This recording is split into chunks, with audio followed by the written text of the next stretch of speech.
بسم اللہ الرحمن الرحیم۔ السلام علیکم ورحمۃ اللہ وبرکاتہ۔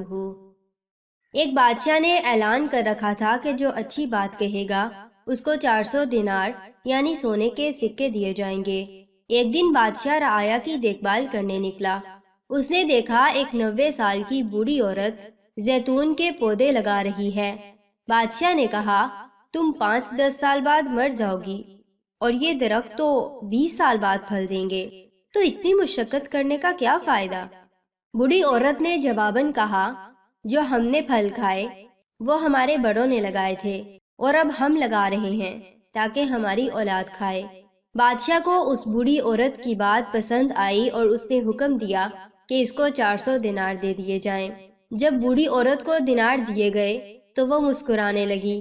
بادشاہ نے پوچھا، کیوں مسکرا رہی ہو؟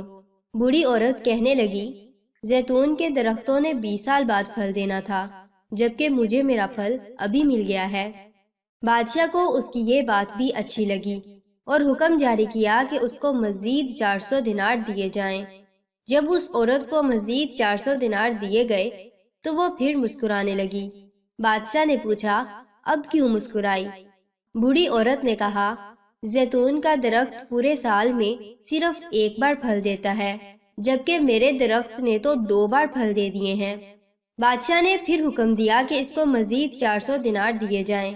یہ حکم دیتے ہی بادشاہ تیزی سے وہاں سے روانہ ہو گیا۔ وزیر نے کہا، حضور آپ جلدی سے کیوں نکل آئے؟ بادشاہ نے کہا، اگر میں مزید اس عورت کے پاس رہتا تو میرا سارا خزانہ خالی ہو جاتا، مگر عورت کی حکمت بھری باتیں ختم نہ ہوتی۔ اچھی بات دل موہ لیتی ہے، نرم رویہ دشمن کو دوست بنا دیتا ہے، حکمت بھرا جملہ بادشاہوں کو بھی قریب لے آتا ہے۔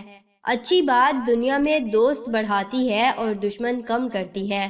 آپ مال و دولت سے سامان خرید سکتے ہیں، مگر دل کی خریداری صرف اچھی بات سے ہو سکتی ہے، لہٰذا دل کے خریدار بنے، مال کے طلبگار نہ بنے۔ جزاکم اللہ خیر و احسن الجزا فی الدنیا والآخرہ۔ السلام علیکم ورحمۃ اللہ وبرکاتہ۔